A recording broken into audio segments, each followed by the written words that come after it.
Hi everyone, this is a video I'm making to show you how to make a mahl stick. This is the best mahl stick you can make. That is just an attachment for a curtain rod. You can see that, you can get that from any hardware store. Okay, that's going to go onto the end of my mahl stick, and my mahl stick is just a curtain rod.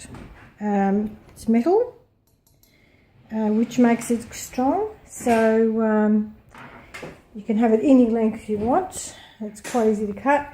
Now this is one that my husband has already put together for me. There's the curtain rod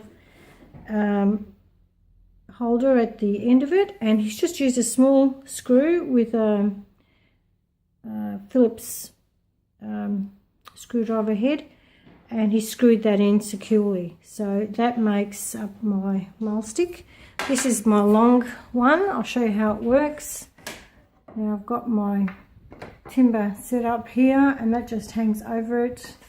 I can bring it across to my painting, and you can see there it's just sitting up against the painting, but I've got a piece of timber at the bottom here that keeps it from touching the canvas, so it makes it stick out just a little bit, just enough for it to be off the canvas but enough for me to lean on.